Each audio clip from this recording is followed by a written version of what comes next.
ನಮಸ್ಕಾರ ಸ್ನೇಹಿತರೆ, ಮತ್ತೊಮ್ಮೆ ತಮಗೆಲ್ಲರಿಗೂ target H S T R YouTube ಚಾನಲ್ಗೆ ಸ್ವಾಗತ. If you are the first watcher of my YouTube channel, please subscribe and click the bell icon button to get the notifications immediately and don't forget to share the video among your friends. ಈ ಒಂದು previous class ಒಳಗಡೆ 2015ರ ಒಂದು H S T ಆರ್ನ ಸಿಲೆಬಸ್ಸನ್ನು ನಾನು ನಿಮ್ಮ ಜೊತೆಗೆ ನಿನ್ನೆ ಡಿಸ್ಕಸನ್ನು ಮಾಡಿದ್ದೆ.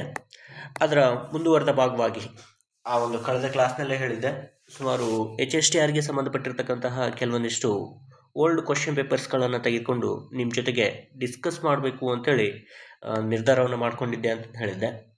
ಅದರ ಪ್ರಕಾರ ಇವತ್ತಿನ ಒಂದು ಕ್ಲಾಸ್ ಒಳಗಡೆ 2003ರ ಒಂದು ಎಚ್ ಎಸ್ ಟಿ ಆರ್ನ ಓಲ್ಡ್ ಕ್ವಶನ್ ಪೇಪರನ್ನು ತೆಗೆದುಕೊಂಡು ನಿಮ್ಮ ಜೊತೆಗೆ ಇವತ್ತು ಡಿಸ್ಕಸನ್ನು ಮಾಡ್ತಾ ಇದ್ದೇನೆ. ಸೊ ಅದರ ಭಾಗವಾಗಿ ಇದು ಪತ್ರಿಕೆ 2 ಸೆಕೆಂಡ್ ಪೇಪರ್ನ ಒಂದು ಓಲ್ಡ್ ಕ್ವಶನ್ ಪೇಪರ್ ಆಗಿರುತ್ತೆ. 2003ರಲ್ಲಿ H S T R call for ಮಾಡಿರ್ತಕ್ಕಂತಹ ಒಂದು ಸೆಕೆಂಡ್ ಪೇಪರ್.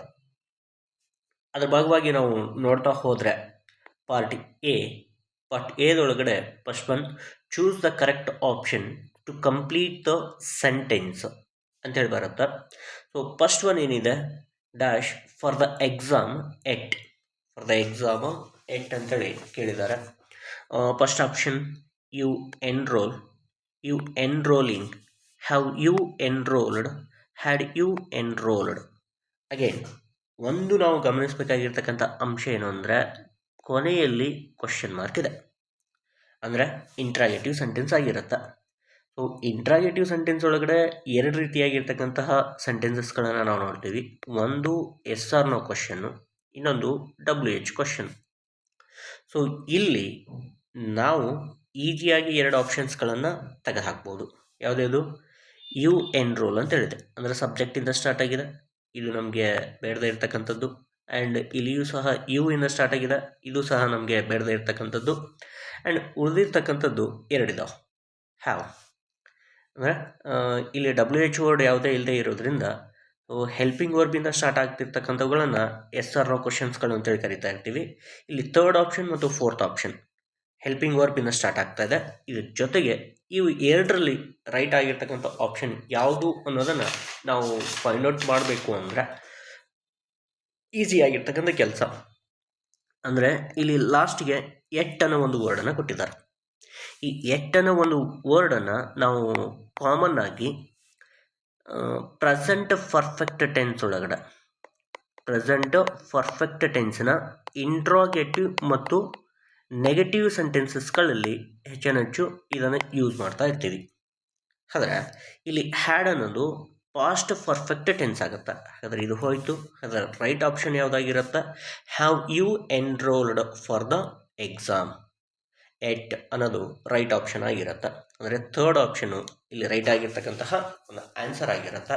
ಹಾಗೆ ಈ ಎಟ್ ಅನ್ನೋ ಒಂದು ವರ್ಡನ್ನು ಕಾಮನ್ ಆಗಿ ಪ್ರೆಸೆಂಟ್ ಪರ್ಫೆಕ್ಟ್ ಟೆನ್ಸ್ ಒಳಗಡೆ ಪರ್ಫೆಕ್ಟ್ ಟೆನ್ಸ್ನ ನೆಗೆಟಿವ್ ಸೆಂಟೆನ್ಸಸ್ಸು ಮತ್ತು ಇಂಟ್ರಾಗೇಟಿವ್ ಸೆಂಟೆನ್ಸಸ್ ಒಳಗಡೆ ಯೂಸ್ ಮಾಡುವಂತಹ ಕೆಲಸವನ್ನು ನಾವು ಮಾಡ್ತಾ ಇರ್ತೀವಿ.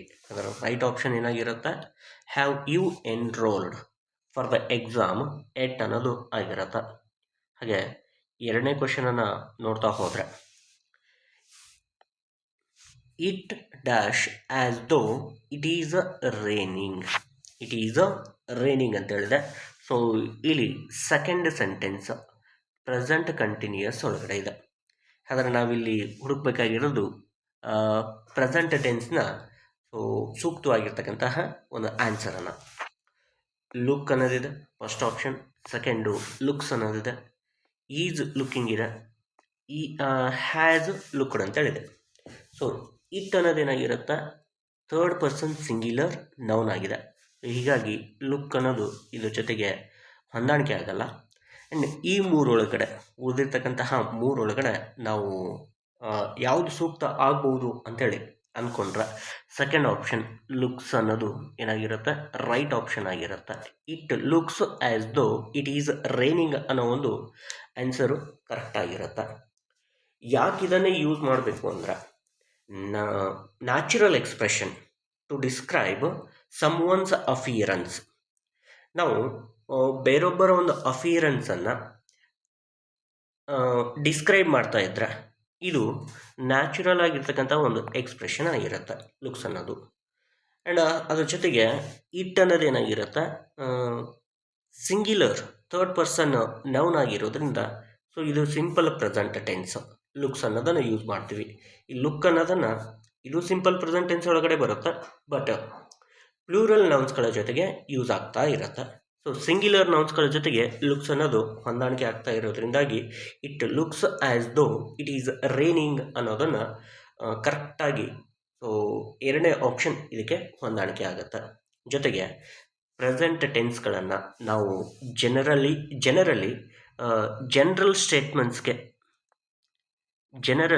ಸ್ಟೇಟ್ಮೆಂಟ್ಸ್ಗಳನ್ನು ಹೇಳೋದಕ್ಕೋಸ್ಕರ ಈ ಸಿಂಪಲ್ ಪ್ರೆಸೆಂಟ್ ಟೆನ್ಸ್ಗಳನ್ನು ಹೆಚ್ಚು ಉಪಯೋಗ ಮಾಡ್ಕೋತಾ ಇರ್ತೀವಿ. ಅದು ಜನರಲ್ ಸ್ಟೇಟ್ಮೆಂಟ್ ಒಳಗಡೆ ಯಾವುದ್ರ ಬಗ್ಗೆ, ಇಂಪ್ರೆಷನ್ಸ್ ಮತ್ತು ಅಫಿಯರೆನ್ಸ್, ಸಮ್ ಒನ್ಸ್ ಇಂಪ್ರೆಷನ್ಸ್ ಮತ್ತು ಅಫಿಯರೆನ್ಸಸ್ಗಳನ್ನು ಹೇಳೋದಕ್ಕೋಸ್ಕರ ಸಿಂಪಲ್ ಪ್ರೆಸೆಂಟ್ ಟೆನ್ಸ್ಗಳನ್ನು ಜನರಲಿ ನಾವು ಯೂಸ್ ಮಾಡಿಕೊಳ್ಳುವಂತಹ ವ್ಯವಸ್ಥೆಯನ್ನು ಮಾಡ್ಕೋತಾ ಇರ್ತೀವಿ. ಇನ್ನು third one,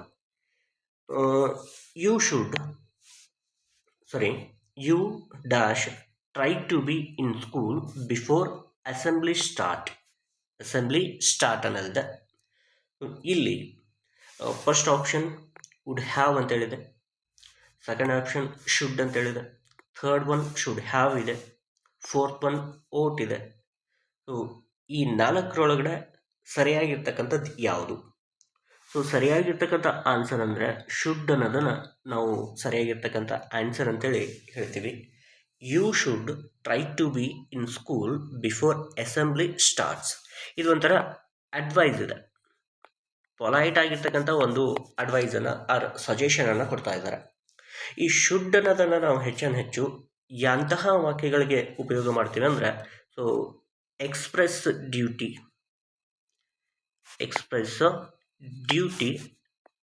advice or obligation.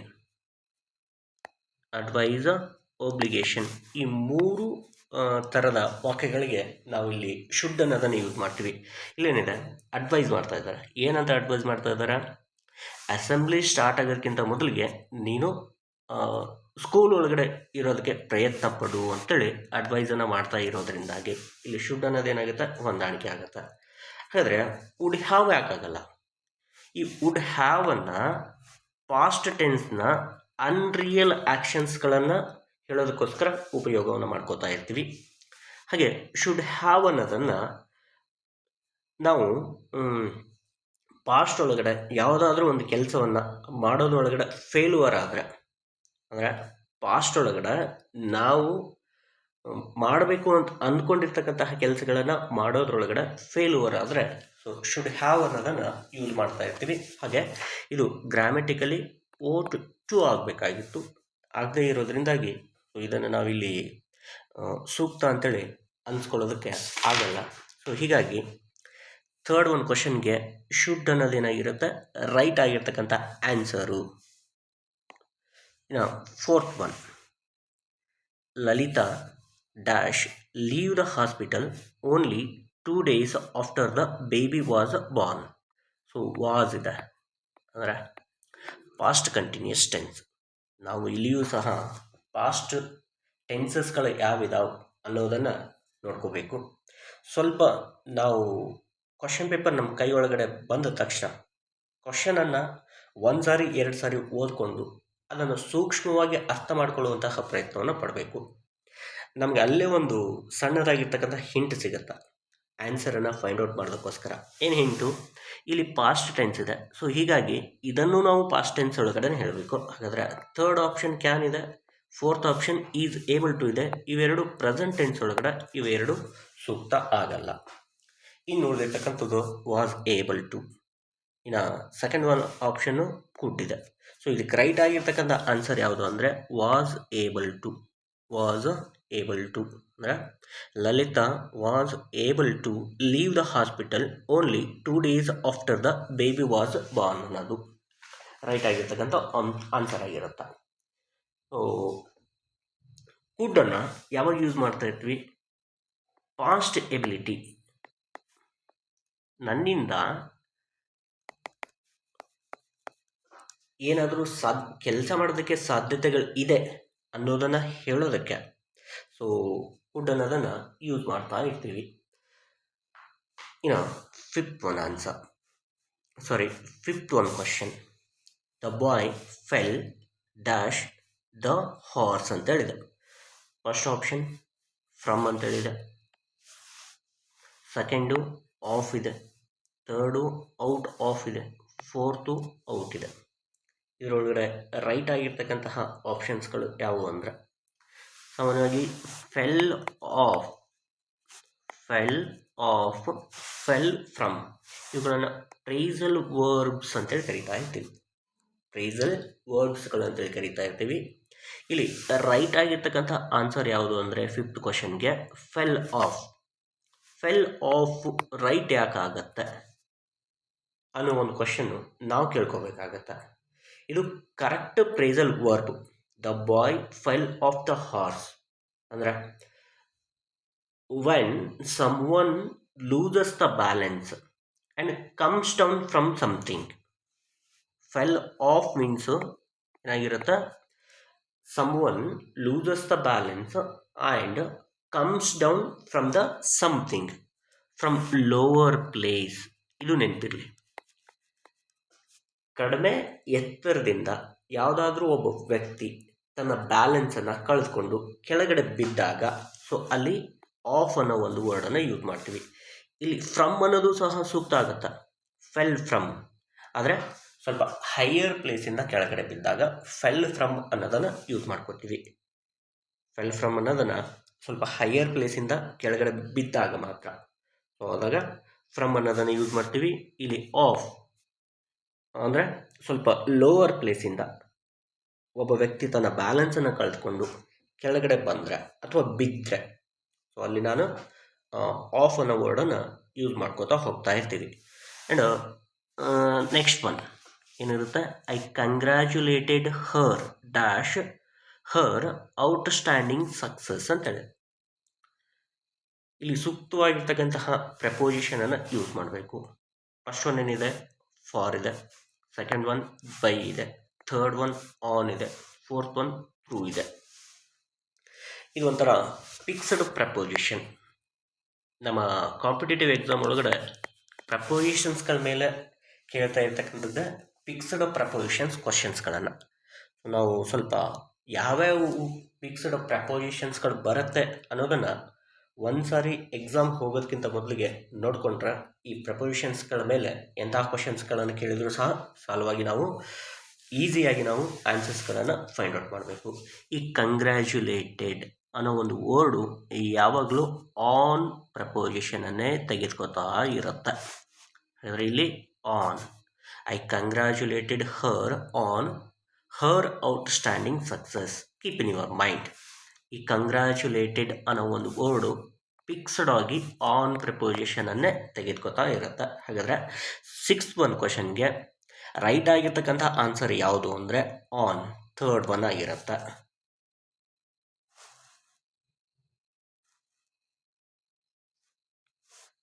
Seventh one, he lives in dash palatial house ಅಂತೇಳಿ ಬಂದಿದೆ. ಸೊ ಆರ್ಟಿಕಲನ್ನು ಯೂಸ್ ಮಾಡೋದಕ್ಕೆ option a, option first a, option second an, option third the, option 4 0. Palatial house ಅಂತೇಳಿದೆ. So ಇದು ಪಿ ಇಂದ start ಆಗಿದೆ, means consonant ವರ್ಡಿಂದ start ಆಗಿದೆ. So ಇಲ್ಲಿ consonant ವರ್ಡಿಂದ start ಆಗ್ತಾ ಇರ್ತಕ್ಕಂತಹ ವರ್ಡ್ಸ್ಗಳಿಗೆ ಆರ್ಟಿಕಲ್ ಯಾವುದನ್ನು ಯೂಸ್ ಮಾಡ್ತೀವಿ ಅಂದರೆ ಎನ ಯೂಸ್ ಮಾಡ್ತೀವಿ. ಆ್ಯನನ್ನು ಓವೆಲ್ ವರ್ಡ್ಸ್ಗಳು ಮತ್ತು ಓವೆಲ್ ಸೌಂಡಿಂದ ಸ್ಟಾರ್ಟ್ ಆಗುವಂತಹ ನೌನ್ಸ್ಗಳ ಜೊತೆಗೆ ಆ್ಯನನ್ನು ಯೂಸ್ ಮಾಡುವಂತಹ ಕೆಲಸವನ್ನು ಮಾಡ್ತಾ ಇರ್ತೀವಿ. ಹಾಗಾದರೆ ಸೆವೆಂತ್ ಒನ್ಗೆ ರೈಟ್ ಆಗಿರ್ತಕ್ಕಂಥ ಆನ್ಸರ್ ಯಾವುದು ಅಂದರೆ ಎ, ಈ ಲೀವ್ಸ್ ಇನ್ ಅ ಫಲೇಶಲ್ ಹೌಸ್ ಅನ್ನೋದು ರೈಟ್ ಆಗಿರ್ತಕ್ಕಂತಹ ಆನ್ಸರ್ ಆಗಿರುತ್ತೆ ಸ್ನೇಹಿತರೆ. ಒಂದ್ಸಾರಿ ಗಮನವಿಟ್ಟು ಸೊ ಕರೆಕ್ಟಾಗಿರ್ತಕ್ಕಂತಹ ನಾವು ಕ್ವಶನ್ಸ್ಗಳನ್ನು ಓದಿಕೊಂಡು ಅವುಗಳನ್ನು ಸೂಕ್ಷ್ಮವಾಗಿ ಅರ್ಥ ಮಾಡಿಕೊಳ್ಳುವಂತಹ ಕೆಲಸವನ್ನು ಮಾಡಿದರೆ ನಾವಿಲ್ಲಿ ಆರಾಮಾಗಿ ನಮ್ಮ ಕ್ವಶನ್ಸ್ಗಳಿಗೆ ನಾವು ಆನ್ಸರನ್ನು ಫೈಂಡ್ ಔಟ್ ಮಾಡ್ಬೋದು. ಇನ್ನು 8.1 ಏನಿದೆ, what he needs is dash encouragement.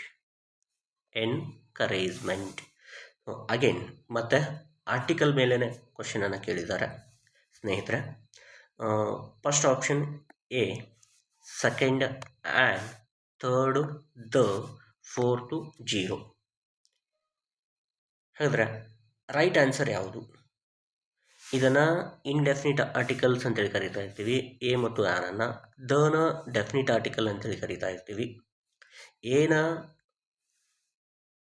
Consonant ವರ್ಡ್ಸ್ಗಳಿದ್ದಾಗ ಮತ್ತು ಕಾನ್ಸನೆಂಟ್ ಸೌಂಡ್ಗಳು ಪ್ರೊಡ್ಯೂಸ್ ಆಗ್ತಾ ಇದ್ದಾಗ ಏನು ಅದನ್ನು ಯೂಸ್ ಮಾಡ್ತೀವಿ. ಹಾಗೆ ಓವೆಲ್ ಲೆಟರ್ಸ್ಗಳಿದ್ದಾಗ ಮತ್ತು ಓವೆಲ್ ಸೌಂಡಿಂದ ನೌನ್ ಸ್ಟಾರ್ಟ್ ಆಗ್ತಾ ಇತ್ತು ಅಂದರೆ ಆ್ಯನನ್ನು ಯೂಸ್ ಮಾಡ್ತೀವಿ. ಸೊ ಇಲ್ಲಿ ರೈಟ್ ಆಗಿರ್ತಕ್ಕಂಥ ಆನ್ಸರ್ ಅಂದರೆ 0 ಆರ್ಟಿಕಲ್. ಇಲ್ಲಿ ಯಾವುದೇ ರೀತಿಯಾಗಿರ್ತಕ್ಕಂಥ ಆರ್ಟಿಕಲ್ ಬರೋದಿಲ್ಲ. ಯಾಕೆ ಬರೋದಿಲ್ಲ? ಎನ್ಕರೇಜ್ಮೆಂಟ್ ಅನ್ನೋದು ಒಂದು ರೀತಿಯಾಗಿರ್ತಕ್ಕಂತಹ ಅನ್ಕೌಂಟೇಬಲ್ ನೌನ್ ಆಗಿರುತ್ತೆ.